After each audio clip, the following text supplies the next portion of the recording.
그래서 이제 점심 먹고 공부할 부분. 자, 26쪽에 보면 이제 정보통신 서비스 제공자를 대상으로 법이 만들어졌어요. 이거는 이제 가장 최근에 개정이 되면서 들어갔는데, 우리 국내 정보통신 서비스 제공자 뭐 SK텔레콤, LG통신 이런 거 있잖아. 근데 그것만 있나? 우리 구글 뭐 이런 그 외국 업자들도 우리 들어와 있잖아. 그래서 이제 외국의 정보통신 사업자뿐만 아니라 우리 국내 정보통신 사업자들은 그 개인정보 수집하고, 또 우리 뭐 이렇게 전화 통화 내역도 다 알고 있잖아. 구체적인 내용까지 몰라도 몇 시에 누구랑 통화했고 다 알잖아. 이런 거 함부로 공개하면 큰일 나지. 그래서 헌법이 보장하는 사생활의 비밀과 자유, 또 통신의 자유, 이런 걸 또 침해할 우려가 있으니까, 그래서 제한을 최근에 만들어냈어요. 그래서 비슷해. 우리 앞에서 공부한 내용과 개인정보 처리자는 이런 걸 지켜야 된다 하는 거 비슷한데, 약간의 조금 더 제약을 조금 더 두고 있어. 정보통신 서비스 제공자에 대해서는. 그래서 자, 쌍가루 1번 보니까 개인정보 수집 이용하는 거에 대해서 조금 더 일반적인 정보 처리자와 다른 특례를 규정하고 있다. 그래서 1항 읽어보니까 정보통신 서비스 제공자는 그 서비스 이용하는 자의 개인정보를 이용하려고 수집을 하려면 세 가지를 이용자에게 모두 알리고 동의를 다 받아야 된다. 세 가지. 뭐예요? 수집하고 이용하려는 목적이 뭔지, 수집하려는 정보 항목은 뭔지, 그리고 수집한 정보를 보유하고 이용 기간은 언제까지인지, 이 세 가지를 모두 알리고 동의를 받아야 한다. 다만 동그라미 2번 그 밑에 박스 세 가지 중에 어느 하나에 해당할 때는 이용자의 별도 동의를 받지 않고도 수집 이용할 수 있다. 그래서 세 가지 사유가 뭐야? 계약을 맺는데, 그지? 정보통신 서비스 이용 계약을 맺는데 필수적인 개인정보. 그 다음에 그런 필수적인 정보로서 경제적, 기술적인 사유로 통상적인 동의를 받는 것이 뚜렷하게 곤란한 경우. 그 다음에 그 요금 정산을 위해서 필요할 때. 그 다음에 그 외에 법률에 따로 규정이 있을 때, 이렇게 세 가지 경우 중에 어느 하나에 해당할 때는 동의 없이도 수집 이용할 수 있다. 3항은 비슷한 거야, 아까랑. 정보통신 서비스 제공자는 필수적인 정보를 계약을 맺고 하는데, 서비스 제공하는데 필수적인 개인정보를 수집하고 이용하는 거에 동의 안 한다는 이유로 서비스 제공 거부하면 안 된다. 그 다음에 또 4번도 비슷하다. 4번도 그냥 비슷하다고 생각하고 넘어가면 돼. 한번 읽고. 14세 미만 아동으로부터 개인정보를 이용하려고 하면 대리인의 법정 대리인, 부모의 동의를 받아야 한다. 이것도 아까 비슷하죠? 그리고 5항 14세 미만 아동도 이제 정보통신 서비스를 이용할 수 있으니까 14세 미만의 아동에게 개인정보 수집 이용과 관련된 일정한 사항을 알리고자 하려면 이해하기 쉬운 양식과 명확하고 알기 쉬운 용어를 사용해야 된다. 읽고 지나가자. 당연한 얘기들 써놨으니까. 그 다음에 밑에 쌍가루 2번 개인정보 유출했을 때 통지하거나 신고. 우리 아까 일반적인 개인정보 처리자는 개인정보 유출이 되면 즉시 정보 주체에게 알려줘야 돼. 유출된 정보가 뭔지, 그리고 유출된 경위, 또 피해자가 개인이 피해 방지를 위해 할 수 있는 방법, 또 자기네들이 무슨 대응 조치, 복구 조치를 할 건지 이런 거 알려야 되고, 또 이런 조치를 알리고 조치했다는 걸 개인정보보호위원회 또는 전문기관에 신고해야 됩니다. 그죠? 그거와 관련돼서 특례를 규정해놨어. 그래서 1항 정보통신 서비스 제공자는 어떻게 돼? 개인정보가 분실, 유출됐다는 걸 알았다면 지체 없이 일정한 사항을 이용자에게 알리고 개인정보보호위원회 또는 전문기관에 신고해야 되며, 유사하지? 거의 똑같지? 아까랑 일반적인 정보 처리자와 정당한 사유 없이 안 때부터 24시간 지나서 통지나 신고하면 안 돼. 그러니까 적어도 개인정보가 유출 도난된 걸 알았다면 안때부터 24시간 안에 이용자에게 알려야 된다. 응? 뭐뭐 알려야 돼? 비슷해요. 박스 안에 거 외울 필요는 없어.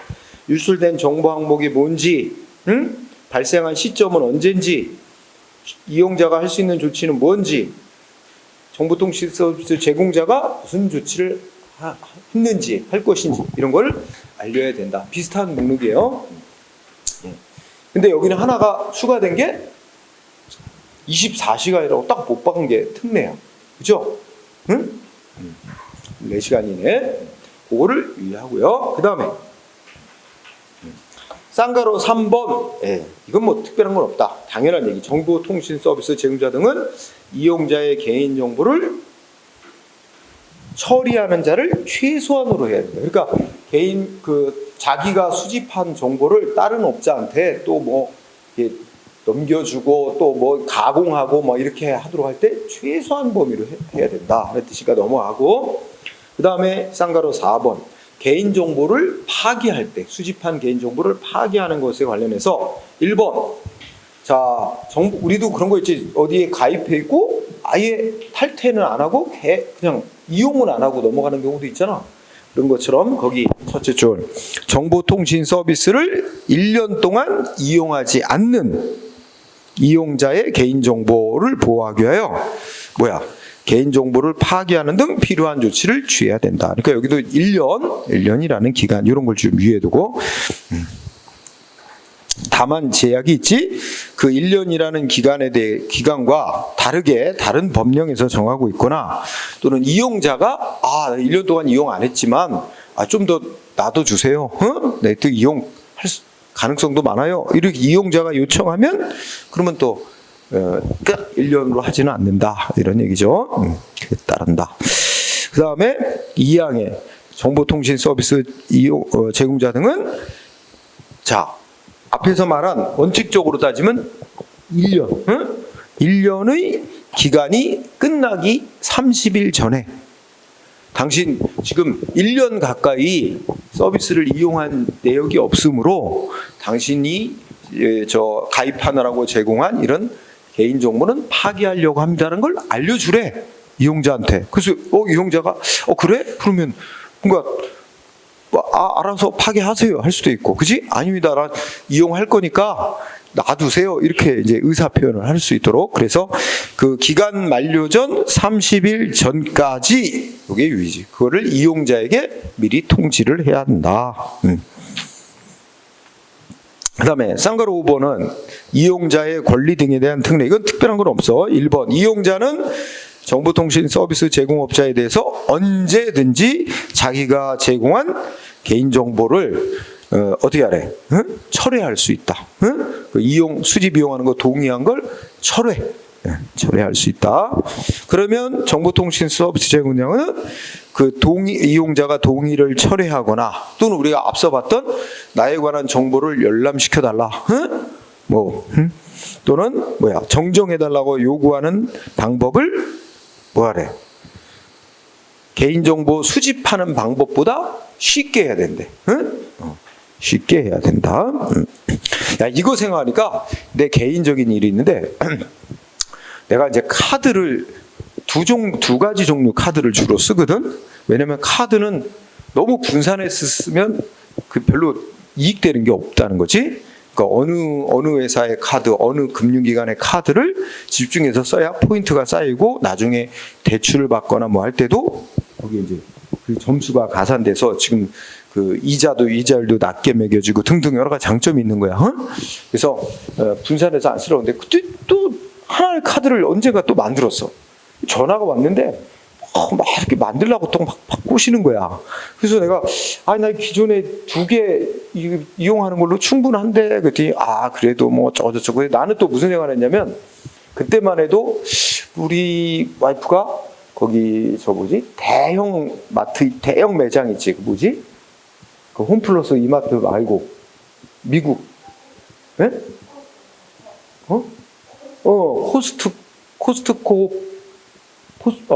코스트코. 거기는 예전에 삼성카드로만 결제를 했어. 그래서 우리 집사람이 가끔 가기 때문에 지금은 거의 안 가는데 해주고 필요할 수도 있겠다 생각이 들어서 그냥 만들었어. 나 개인정보 주고 만들었는데 한 번도 쓴 일이 없어. 근데 매달 꼬박꼬박 기본적으로 이제 했어? 무슨 이용료 결제해야 되는데 이용한 게 없으니까 뭐더라? 무슨 800원인가 뭐에다가 무슨 저 카드 사용하면 이제 연락해 주는 거 있잖아. 어디 결제됐다고 알려주는 거. 그것도 800원인가 900원인가 그래. 1000원이지. 그거 매달 빠지는 거야. 짜증나. 근데 이거 해지하려면 되게 까다로워. 본인이 직접 카드를 가입하는 것도 본인이 해야 되지만 이거는 유선상으로 카드 해지가 안 돼요. 전화로. 그죠? 내가 그렇게 알고 있어요. 유선상으로 안 되고 지점이든 어디든 직접 방문을 해서 뭔가를 작성해서 이렇게 해야 돼. 그러니까 차일피일 미루니까 벌써 2년이 돼가는 것 같아. 쓰지도 않는 카드. 계속 요금은 소액이긴 하지만 꼬박꼬박 나간단 말이야. 800원, 900원 합치면 한 2,000원 좀 못되게 매달 나가는 거야. 이거 짜증나는데 언제 해야지 하는데 맨날 그 생각만 하다가 또 일에 지고 하면 이렇게 됐어. 이렇게 해서 이거 가입하는 것만이 아니라 해지하는 것도 좀 쉽게 해줘야 할 필요가 있지 않냐. 그래서 그런 취지인 것 같아. 정보통신 서비스 가입했을 때 가입하면서 정보 제공하고 했는데 나 그거 안 해요. 해지하고 정보 제공 동의한 거 철회할래. 이런 거 좀 쉽게 해라는 거지. 가입할 때보다 쉽게 만들어줘라. 네, 읽고 지나갑니다. 자, 그 다음에 3번에 만약에 정보통신서 제공 등은 이용자가 정보 이용에 동의했던 걸 철회하면 지체 없이 수집한 개인정보를 복구나 재생할 수 없게 파기하는 등의 조치를 해야 된다. 읽고 지나가세요. 요즘은. 그리고 쌍가루 6번 개인정보 이용 내역을 통지해줘야 된다고 돼 있죠. 그래서 정보통신 서비스 제공자 등은 으로서 모든 정보통신 서비스 제공자는 아니지만 대통령령으로 정하는 기준, 내가 이건 찾아보진 않았어. 굳이 시험에 잘 안 내는 거니까 뭐겠어? 매출액이 얼마 이상이든가 아니면 가입자가 얼마 이상 이런 쪽 될 거야. 그런 정보통신 서비스 제공자는 수집한 이용자의 개인정보와 이용 내역, 그걸 누구한테 제공했는지를 주기적으로 이용자에게 통지를 해줘야 된다. 다만 연락처 등 이용자에게 통지할 수 있는 정보가 없다면, 수집하지 않았다면 그러하지 아니하다. 자, 읽고 지나갑니다. 그 다음에 다음 페이지 가서 손해배상 보장. 이거는 특별한 건 없고, 특히 우리 정보통신 서비스 업자는 가입자가 어마어마하게 많지. 사실 우리나라 정보통신 서비스 가입자는 SK텔레콤 아니면 KT 아니면 LG 세 개 업자에 다 가입돼 있잖아. 그리고 전 국민의 거의 다가 초딩들도 다 가입해 있는데 그 가입자의 개인 정보 이거에 대해서 한번 유출되면 그 피해가 어마어마한 거지. 그러니까 나중에 사태가 생겼을 때 손해배상 책임에 이제 대비하기 위해서 돈을 얼마 비축해 놓고 그걸 배상금에 쓸 용도로 뭔가 따로 적립을 해놔야 된다는 거야. 그래서 뭐라고 써있나 읽어보자. 읽기만 해. 정보통신 서비스 제공자는 나중에 생길 수 있는 이 개인정보가 유출, 도난 이렇게 돼서 생길 수 있는 손해배상 책임을 이행하는 데 필요한 보험에 가입을 한다든지 또는 무슨 공제조합 이런 거에 가입하거나 배상하는 데 필요한 준비금을 적립하는 등 필요한 조치를 해야 한다. 그러니까 이거는 다른 개인정보 처리사에게는 요구되지 않는 의무인데 정보통신 서비스 제공자에게만 이걸 의무로 부과하고 있는 거지. 그러니까 특례. 그 다음에 8번은 제목 보니까 알겠다. 이미 노출된 개인정보는 지체 없이 삭제하거나 차단. 1번은 노출되지, 일반 사람들에게 노출되지 않도록 해야 되며, 그럼에도 불구하고 노력을 했는데 노출된 정보는 지체 없이 삭제하고 차단 조치를 해야 된다. 당연한 얘기 넘어가세요. 쌍가루 9번에 중요한 거 있어. 국내 대리인 지정. 자, 1번 봅니다. 국내에 주소가 있거나 국내에 주소가 없거나 영업소가 없는 정보통신 서비스 제공자. 그러니까 외국의 정보통신 서비스 제공자가 대표적이겠다, 그지? 근데 이 업자가 국내에 주소나 영업소가 없는 업자래. 그는 없는 업자로서 이용자 수나 매출액을 고려하여 대통령령으로 정하는 기준에 해당하는 외국 정보통신 서비스 제공자는 우리 아까 개인정보 보호 책임자를 지정을 하게 돼 있었잖아. 개인정보 처리자는 개인정보 보호 책임자의 업무, 그 다음에 뭐 통지, 신고, 또 관계 물품 서류의 제출을 대리하는 국선 대리인을 서면으로 지정해야 돼요. 그러면 줄이면 좀 줄여서 공부하면 국내에 주소나 영업소가 없는 정보통신 서비스 제공자 이렇게 줄이고 뭐 해야 돼? 마지막 줄에 아까 말한 그 국내 개인정보 보호 책임자가 수행해야 될 업무, 이런 업무를 대신해서 수행할 국내 대리인을 서면으로 지정해야 한다. 마지막 국내 대리인을 서면으로 지정해야 한다. 그리고 국내 대리인은 2번 국내에 주소나 영업소가 있는 자로 한다. 이건 뭐 넘어가도 돼요. 그 다음에 3번도 넘어가도 돼. 그래서 국내 대리인을 지정을 한 때는 국내 대리인의 성명 등을 개인정보 처리 방법에 따라 포함해야 되고, 그리고 사항에 보면 국내 대리인이 한 행위는 그 정보통신 서비스 제공자가 한 행위와 동일하게 본다는 거지. 그렇게 보니까 결국 대리인이 한 행위에 대해서는 그 정보통신 서비스 제공자가 책임을 져야 된다는 얘기가 되는 거야. 자, 그래서 1번을 제일 중시하면 됩니다. 그 다음에 10번 해외, 국외로 이전된 개인정보. 여러분, 우리가 뭐 구글을 이용하고 그러면 당연히 우리 정보 해외로 넘어가는 거죠. 그죠? 그래서 1번 정보통신 서비스 제공자는 이용자의 개인정보에 관하여 개인정보보호법을 위반하는 내용으로 하는 국제 계약을 맺으면 안 된다. 너무 당연하지. 그죠? 법을 위법하게 위반한 내용 계약 맺는 건 허용할 수가 없지. 넘어가고, 그럼에도 불구하고 정보통신 서비스 제공자는 이용자의 개인정보를 해외에 제공하거나 정보 처리를 위탁, 보관하려면 이용자의 동의를 받아야 된다. 그러니까 동그라미 2번 키워드 뭐야? 정보통신 서비스 제공자는 그 개인 정보를 해외에 제공한다든지 또는 그 개인 정보 그걸 어떻게 가공하고 처리하는 걸 해외 업체에다가 맡긴다든지, 그지? 이렇게 할 때는 어떻게 해야 된대? 둘째, 이용자의 동의를 받아야 된다. 이게 중요한 거죠. 이용자 동의를 얻어야 된다. 원칙이 그렇다는 거지, 그지? 다만 이제 이럴 때는 예외로 한다. 하지만 원칙에다 초점을 두세요. 동의를 받아야 된다.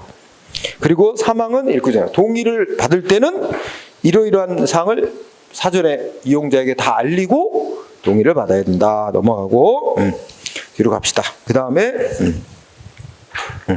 사항은 또 동의를 얻어 정보를 해외로 이전하려면 뭐 해야 된대? 대통령령이 정하는 바에 따라 그 개인정보에 대한 안전 보호 조치를 해야 된다. 넘어가고, 자, 그 다음에 11번 항목으로 가세요. 11번은 중요합니다. 무슨 제도를 택했대? 상호주의. 눈에는 눈, 이에는 이. 어떻게 정했나 보자. 자, 첫째 줄 끝 보면 개인 정보를 해외로 이전하는 걸 제한하는 그런 나라. 그러니까 예를 들어서 미국이 그렇게 법으로 정하겠대.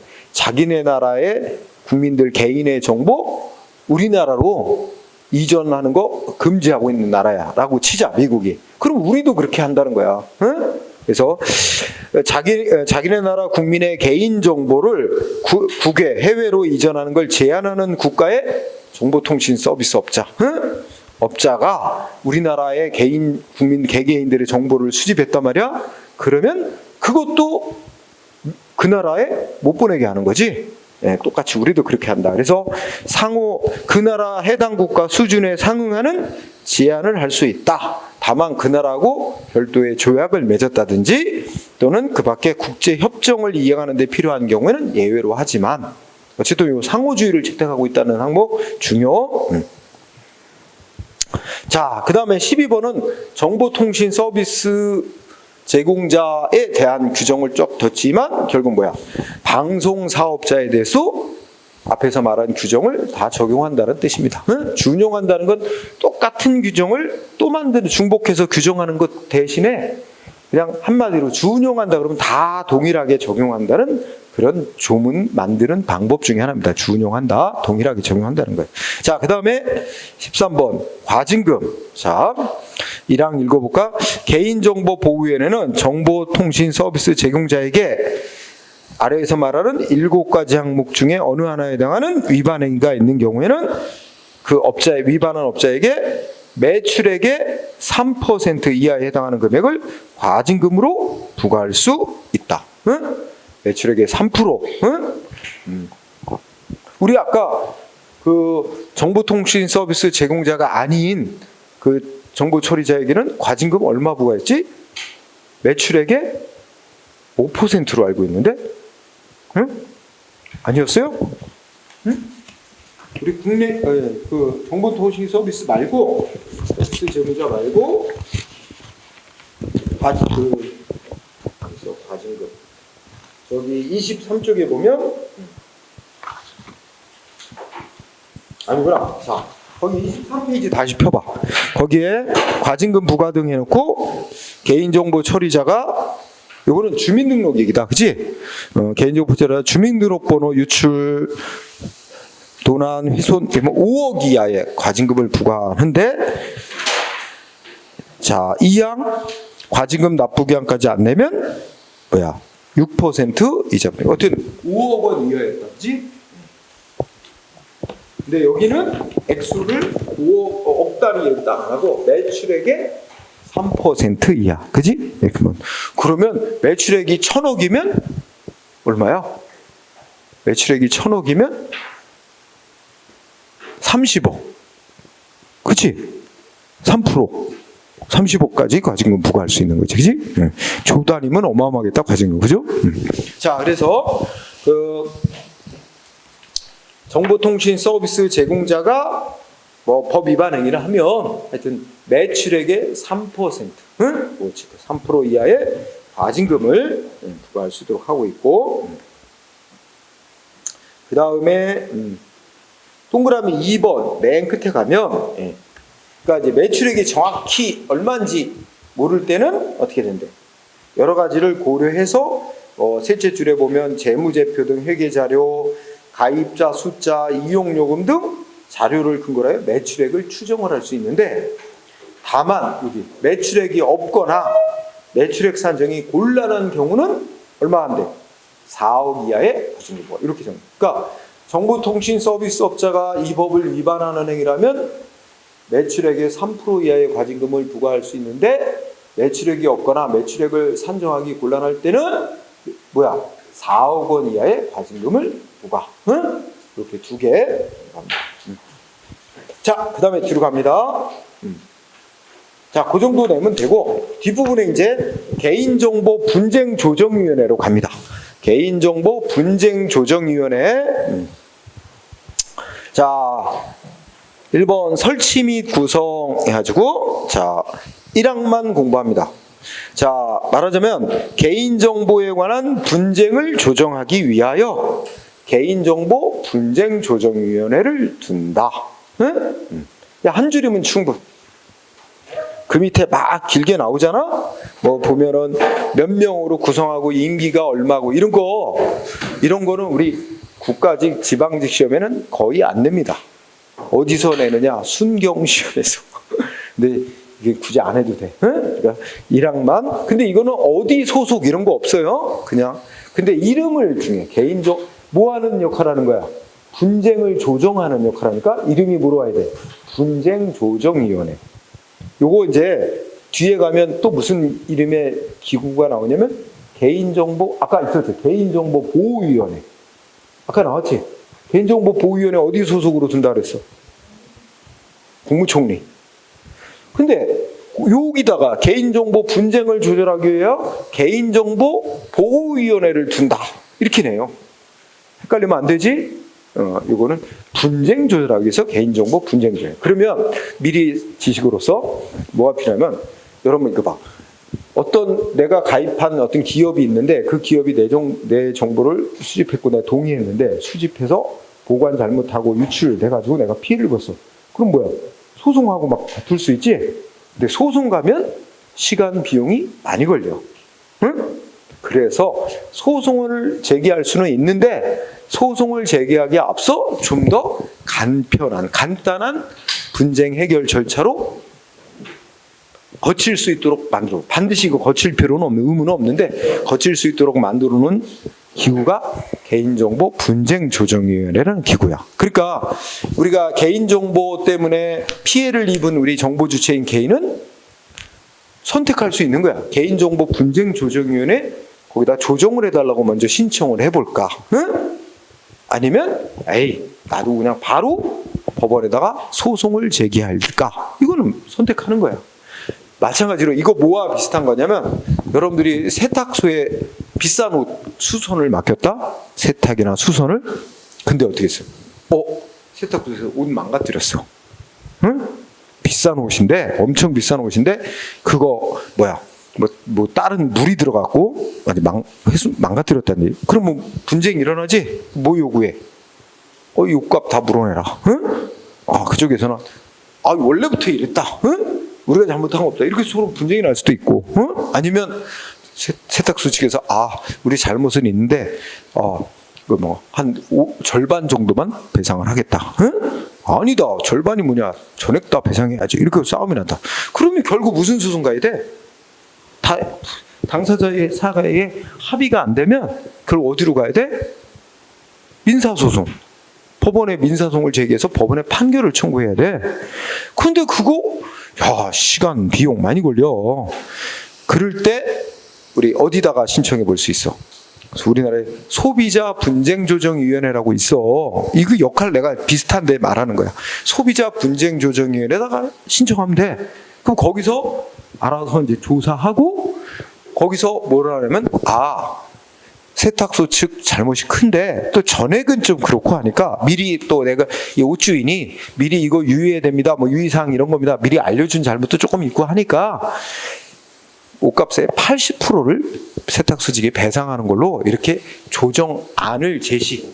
그래서 양쪽이 합의하시오. 응? 그러니까 타협하라고 조정안을 제시하는 거야. 응? 그러면 어떻게 돼? 그건 판결하고 다른 거야. 이렇게 합의하라고 조정안을 제시하는 역할에. 그러면 세탁소 측은 좋다. 근데 나는 싫어. 80% 아니야. 전액 다 원해. 그럼 뭐야? 나는 거기에 서명 안 하면 돼. 동의 안 합니다. 그러면 법적으로 아무것도 해결 안 된 거야. 법적으로 효력이 없어. 그러면 이제 해결책은 소송밖에 없는 거야. 응? 그러니까 다행히 거기서 양쪽이 합의하면 그게 이제 법적으로 끝. 이제는 그 문제 갖고 소송도 못 가.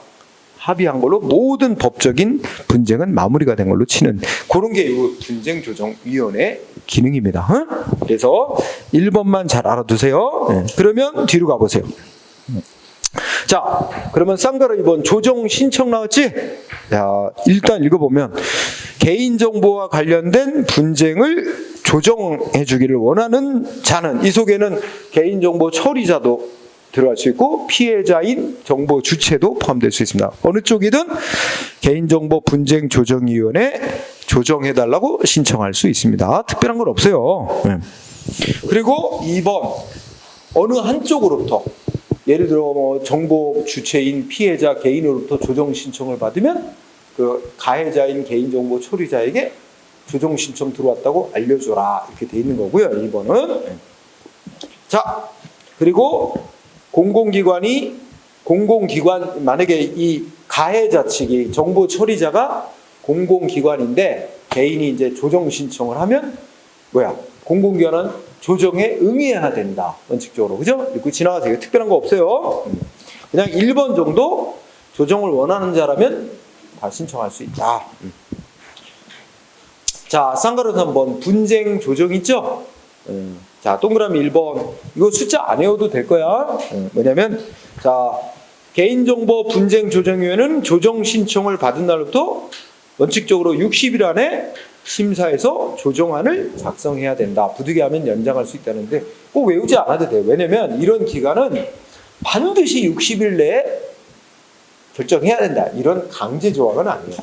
가능하면 60일 안에 결정을 내릴 수 있도록 노력해라 라는 권고 규정이기 때문에 그렇게 중시되지는 않습니다. 응? 넘어가도 돼요.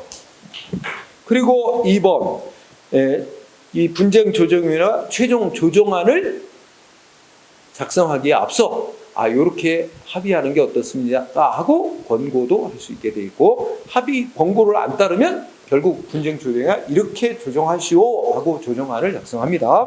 그래서 3번 분쟁의 조정에 보면 자 기억번 읽어봐 한번 보자. 신청을 받은 분쟁 조정위원회는 조사 대상인 침해 행위 중지해라. 원상 회복이나 손해배상을 시켜줘라. 그 밖에 필요한 구제 조치라든지 또 같거나 비슷한 침해일 재발을 방지하기 위해 필요한 조치 중 어느 하나의 사항을 포함하여 조정안을 작성하고 당사자에게 제시할 수 있습니다. 이때 니은번을 중시해요. 여기는 숫자를 중시하세요. 자, 분쟁조정위원회는 조정안을 작성하면 지체 없이 당사자에게 제시해야 되고 자, 그 다음이 중요해. 조정안을 제시받은 당사자는 얼마 안에 조정안에 대해서 동의, 즉 수락할지 여부를 알려야 돼요. 조정안을 제시받은 날부터 15일 안에 조정안을 수락할지 여부를 알려야 됩니다. 만약에 15일이 지나도록 안 알리면 어떻게 한 거로 봐? 그 수락을 안 한 걸로 봅니다. 그러면 법적으로 해결이 안 끝난 거지. 이제 결렬이 된 거고 결국 어느 한쪽이 소송을 가야 됩니다. 그래서 15일 안에. 그리고 이제 반대로 디귿번 15일 내에 양쪽 당사자가 즉 개인정보 처리자와 피해자인 정보 주체가 조정안에 합의하면 거기다 각자 서명합니다.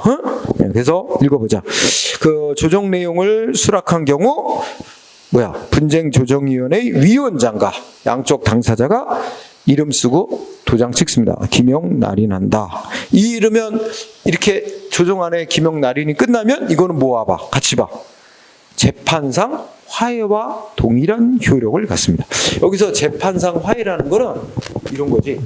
여러분 이제 소송을 벌여서 재판에서 재판이 진행 중인데 법원에서 비슷한 거야. 이렇게 타협을 하는 게 어떠냐 하고 제시를 합니다. 그랬더니 소송 양쪽 당사자가 좋다 하고 타협에 응하는 겁니다. 판결 나오기 전에. 그러면 그게 이제 재판상 화해야. 그러면 그걸로 판결과 똑같은 효력을 인정하는 거예요. 그게 법원의 판결과 똑같은 효력이 인정되기 때문에 그 문제에 대해서 뒤에 다시 또 소송을 내고 이거 안 돼요. 응? 그게 바로 재판상 화해라는 거거든. 그러니까 재판상 화해가 성립이 되면 그래서 판사도 사인하고 이렇게 되면 그거 확정난 판결과 동일한 효력을 인정해 주기 때문에 그 동일한 문제에 대해서 다시 소송을 못하게 하는 게 되는 건데 그와 똑같이 된다는 거야. 자, 그 다음에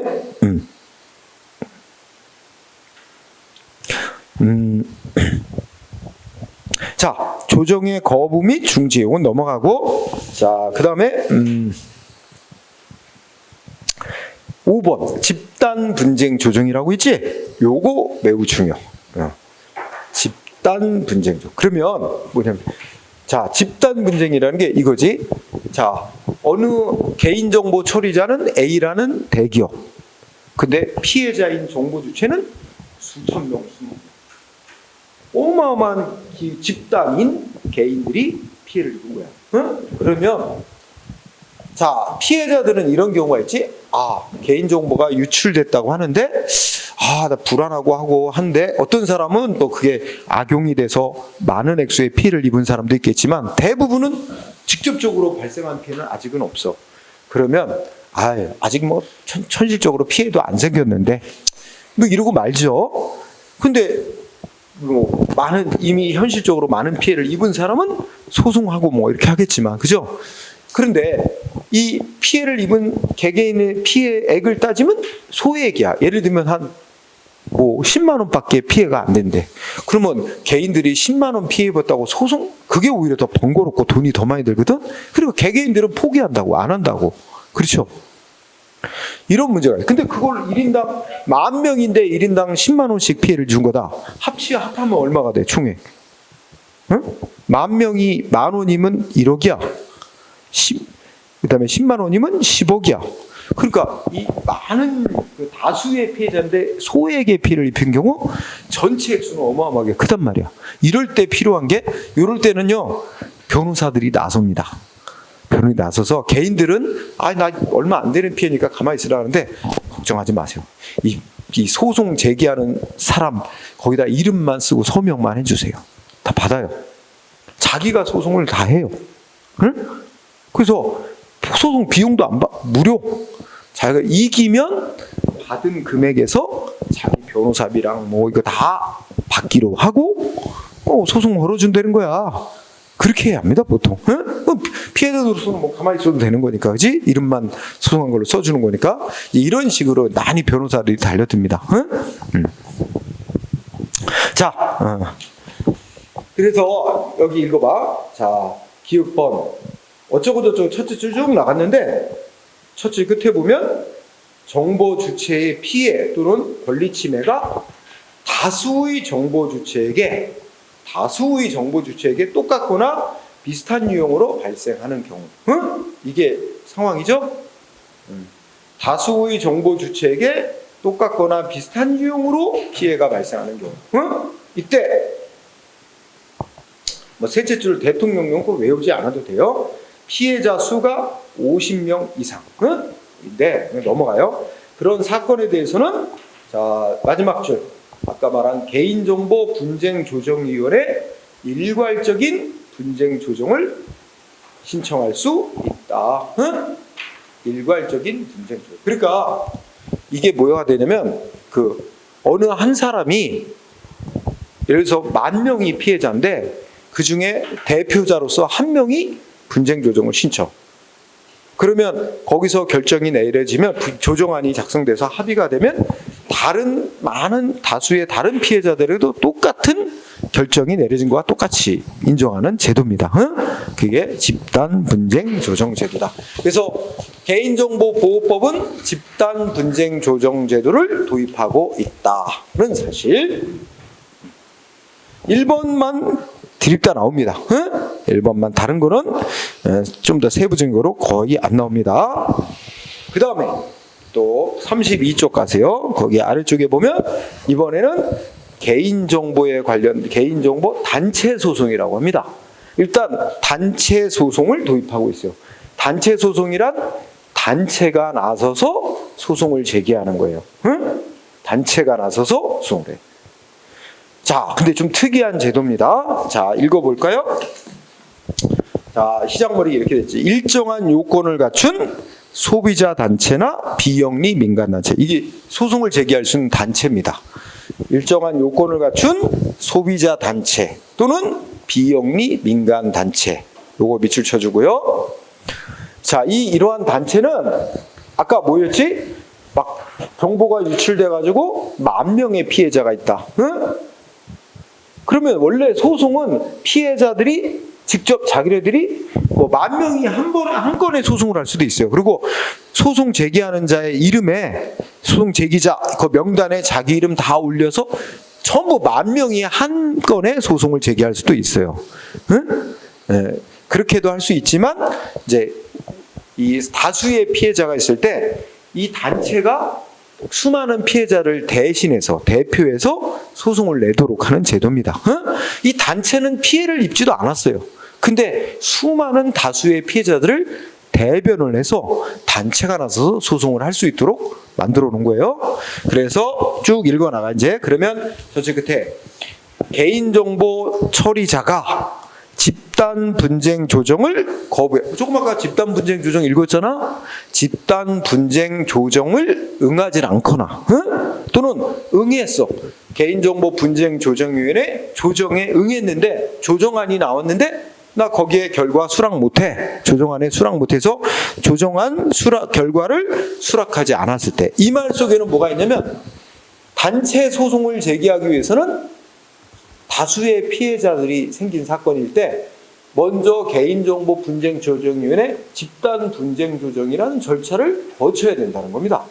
거기를 거쳤는데 거기서 조정이 안 됐을 때, 조정에 가해자가 조정에 응하지 않았다든지, 조정에 응하긴 했는데 조정 결과에 수락을 안 했다든지, 이럴 때 이제 그 일정한 단체가 법원에 더 이상 가해자 측에서 권리 침해 행위를 못하게 금지하는 또는 중지시켜달라고 청구하는 소송을 제기할 수 있도록 하고 있어요. 그리고 박스 안에서 그 일정한 요건이란 게 뭐냐? 자, 소비자 단체는 어쩌고 저쩌고 해서 세 가지 요건을 모두 갖춘 소비자 단체. 그 중에 하나 인원수, 회원수가 몇 명 이상? 1000명 이상인 소비자 단체. 그 다음에 두 번째, 법이 정한 비영리 민간단체. 역시 네 가지 요건 갖춰야 되는데 여기도 회원수가 몇 명? 상시적 회원수가 500명.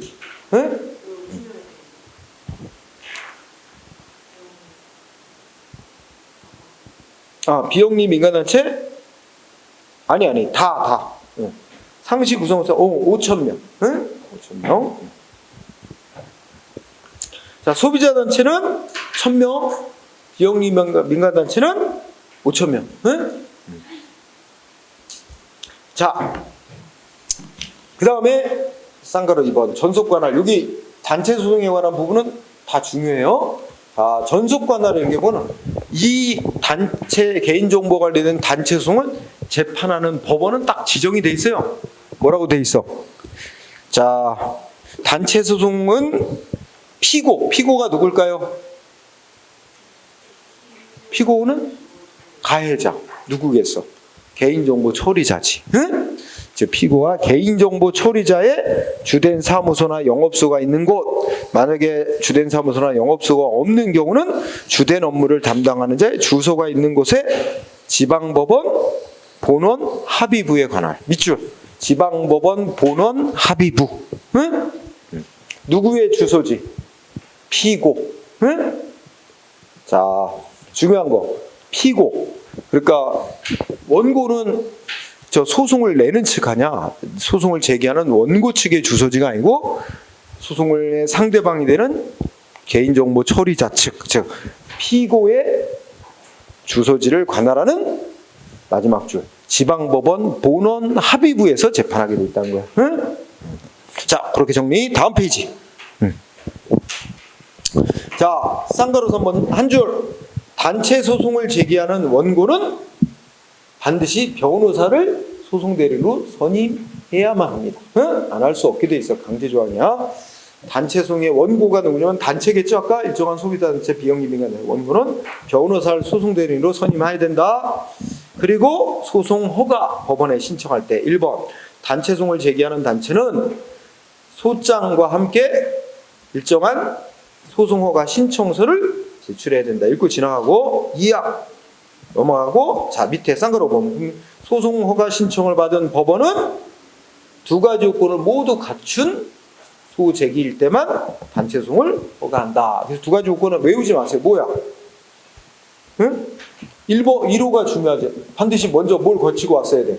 집단 분쟁 조정 절차를 거치고 왔어야 돼. 근데 그걸로 해결이 안 됐다 할 때만 단체 소송을 받아주게 돼 있는 거죠. 집단 분쟁 조정 절차를 거쳤다. 근데 해결이 안 됐다 하는 걸 그런 증명서를 첨부해야 됩니다. 그 다음에 쌍가루 6번. 여기 또 중요한 게 있어요. 쌍가루 6번. 자, 단체 소송을 제기했는데, 단체가 소송을 제기했는데 법원이 판결을 내렸어.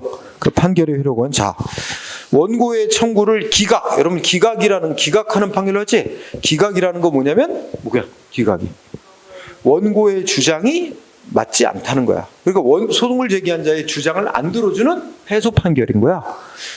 그러면 자, 아까 소비자단체, 비영리 민간단체가 나서서 이렇게 이 개인정보 처리자가 이 다수의 그 개인들에게 이런 정보 피해를 야기시켰다. 그러니까 이걸 침해 행위를 중지시켜달라 이렇게 소송을 했는데, 이 피해는 뭐 이 개인정보 처리자의 잘못에 의한 게 아니다. 뭐 이런 식으로 해가지고 이게 패소시켰단 말이야. 그러면 그 문제에 대해서 다시 단체 소송 또 제기가 허용이 안 된다는 거죠. 그게 원칙. 그럴 때는 다른 단체가 나서서, 다른 소비자 단체, 다른 비영리 민간 단체가 또 나서서 동일한 사항에 대해서 이미 판결이 나왔는데 또 소송 제기할 수는 없다. 원칙. 근데 단 아래 두 가지 경우는 다시 다른 단체가 나서서 동일한 사안에 대해서 다른 단체가 나서서 다시 소송을 제기할 수 있대. 이게 중요하지. 두 가지가 뭐겠어? 첫 번째, 뭐 말이 길은데 핵심은 뭐야? 그래, 새로운 증거가 나타났어. 응? 새로운 증거가 나타난 경우. 그다음에 두 번째는, 그러니까 이게 기각 판결, 그러니까 소송을 제기한 이거 원고 측의 주장이 맞지 않다고 해서 패소 판결이 나왔는데 그게 왜 그런 판결이 나왔냐? 알고 봤더니 소송을 제기해 준 단체가 예를 들어 고의로 재판에 진 거야. 알고 봤더니 이 소비자 단체인지 비영리 민간 단체인지 이 개인정보 피해를 입힌 이 개인정보 처리자인 대기업으로부터 뒷돈을 받고, 이건 가정이야. 뒷돈을 받고 재판에서 1% 져준 거야. 이렇게 밝혀지면 뭐야? 다른 단체가 나서서 다른 비영리 단체, 다른 소비자 단체가 동일한 문제에 대해서 다시 소송을 제기할 수 있다. 그러니까 일단 기각하는 판결이 확정나면 원칙은 다른 단체가 다시 나서서 소송을 할 수는 없는데 예외가 두 가지 경우 있다. 응? 정리. 그 다음에 쌍가로 7번에 1번. 자, 이 단체 소송에 관하여는 행정소송법을 따를까요? 민사소송법을 따를까요? 단체 소송에 관해서 지금 여기서 쭉 법이 몇 가지 정하고 있지? 개인정보. 이 개인정보보호법에서 정하고 있는 건 이 법대로 가되 이 법에 규정이 없는 사항에 대해서는 민사소송법을 준용한다. 요거 행정소송법으로 바꿔서 많이 냅니다. 응? 행정소송법을 따르지 않고 민사소송법을 따른다. 그 다음에 들어갑니다. 특별한 건 없어요. 그 다음에 동그라미 2번. 그 외 필요한 사항은 대법원장이 만드는 법, 대법원 규칙으로 정한다. 응? 대법원 규칙으로 정한다. 이 정도. 기타. 이제 금지 행위 있는데, 자, 금지 행위 너무 당연한 거. 예를 들어 이 중에 이제 일단 문장 읽어보자. 개인 정보를 처리하거나 처리했던 자는 다음에 어느 하나 당 행위를 하면 안 된다. 예를 들어서 2번 업무상 알게 된 개인정보를 누설하거나 권한 없이 다른 사람이 이용하도록 제공하는 애, 이런 거 하면 안 된다는 거죠. 이런 거 하면 형사처벌도 합니다. 응? 재판에 넘겨서 벌금 징역형도 부과해요. 자, 다음 페이지 가죠. 관련 판례가 있어요. 뭐라고 나왔어요? 1번.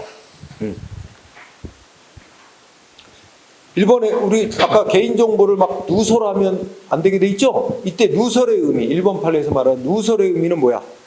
누설이란 알지 못하는 자에게 알려주는 일체 행위를 가리킨대요. 응? 자, 한 줄. 그 다음에 2번 판례도 공부합니다. 2번 판례는 자, 읽어보자. 개인정보보호법의 2호의 의무주체는 뭐야? 2호가 아까 뭐야? 여기 박스 안에 두 번째 거. 업무상 알게 된 개인정보를 누설하거나 권한 없이 다른 사람이 이용하도록 제공하는 행위. 네, 그 행위를 해서는 안 되는 의무자는 누구냐? 개인정보를 처리하거나 처리했던 자를 말하는 것이고, 원래의 개인정보 처리자와는 법에서 명확히 구별하고 있다. 응? 그러니까 이렇게 되는 거지. 자, 삼성전자가 개인들 정보를 수집 이용했어. 그러면 삼성전자가 개인정보 처리자야. 응? 근데 실제 삼성전자에서 수집한 개인정보를 수집하고 저장하고 검색하고 이용하는 자는 삼성전자에 무슨 직원이 있겠지. 그럼 직원이 여기서 말하는 뭐야?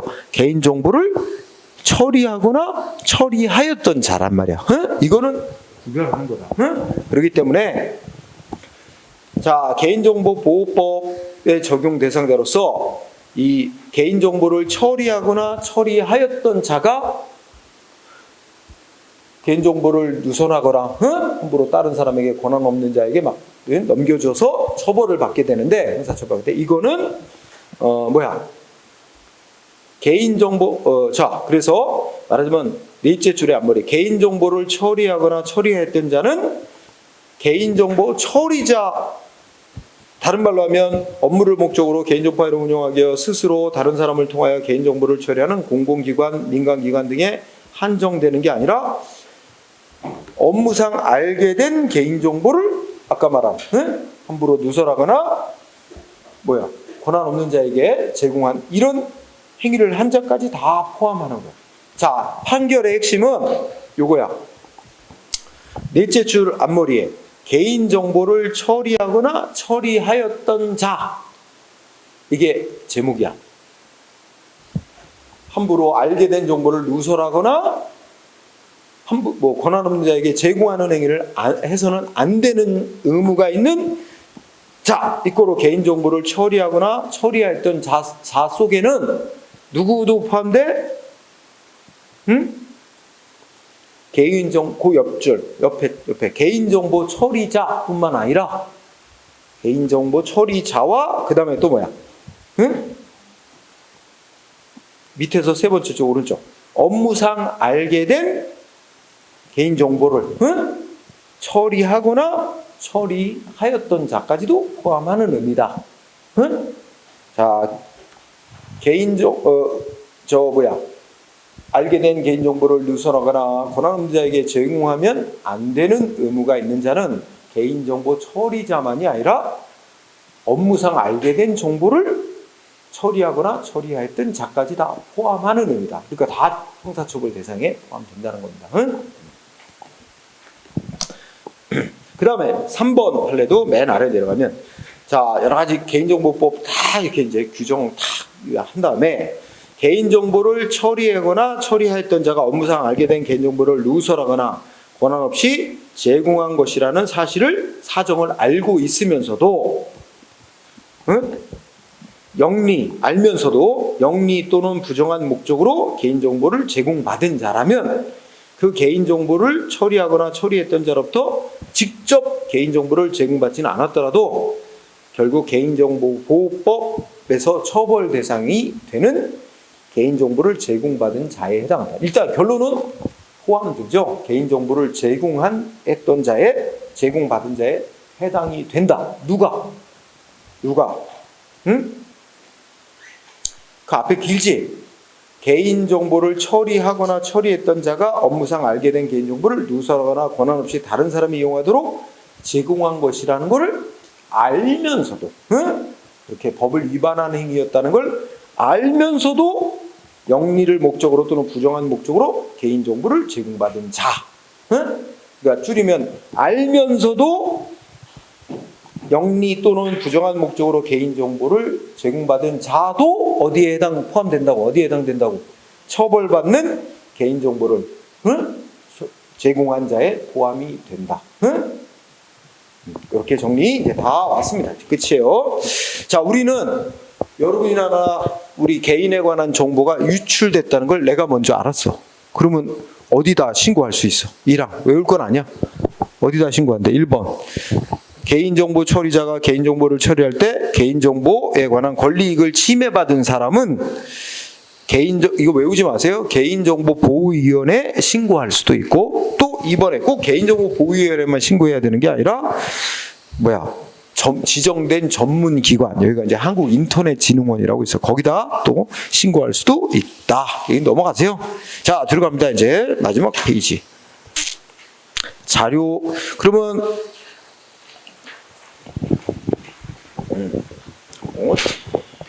특별한 건 없습니다. 그러면 우리가 이제 다 이제 개인정보보호위원회인데, 개인정보보호위원회는 개인정보보호법을 개인정보 처리자가 위반하는 걸 적발한다든지 이러면 어떻게 돼? 그 개인정보 처리자에게 자료를 제출하고 제출을 요구하고 검사를 할 수 있다. 그리고 검사를 하는 공무원은 당연히 정당한 권한이 있음을 나타내는 증표를 휴대하고 제시해야만 상대방은 저항을 못하는 겁니다. 그런 거 있고요. 당연한 얘기 있고, 그 다음에 시정조치를 요구할 수도 있고, 쌍가로 2번 여기는 그냥 쭉 큰 틀로 보세요. 시정조치를 요구할 수 있고, 또 쌍가로 5번 고발하고 검찰 경찰에 고발하고, 또 그 직원을 징계해라. 징계를 또 권고할 수도 있게 되어 있습니다. 특별한 거 없어요. 다 개인정보보호위원회가 하죠. 자, 다음 페이지 결과의 공표 보도록 합니다. 자, 1번 개인정보보호위원회는 앞에 말한 개선 권고, 시정 명령, 또 고발 또는 징계 권고, 그리고 또 뭐 위반한 업자에게 과태료 부과했다 이런 거를 개인정보보호위원회의 심의 그렇죠? 공표할 수 있다. 공표는 이제 대외적으로 국민한테 공표할 수 있다는 거예요. 개인정보보호위원회는 공표할 수 있다. 1번 정도만. 그 다음에 쌍가로 마지막 연차 보고. 역시 문장의 주어는 개인정보보호위원회죠. 개인정보보호위원회는 뭐야? 읽어봅시다. 관계기관으로부터 필요한 자료를 제출받아 매년 개인정보 보호 시책을 수립하고 시행하는 것에 관련된 보고서를 작성해서 언제까지? 국회에 제출해야 됩니다. 정기국회 열리기 전까지, 정기국회 개회 전까지 그거 비출. 정기국회가 열리기 전에 국회에 제출해야 됩니다. 개인정보보호위원회 끝! 이렇게 됐습니다. 자, 그러면 여기까지 하고 이제 쉬는 시간을 가졌다가 역시 20문제를 풀어보겠습니다. 개인정보보호법. 우리 지난번에 정보공개법 했을 때 또 다 맞은 사람들도 있었죠? 개인정보보호법도 뭐 뻔한 내용이니까 다 맞기를 바랍니다. 자,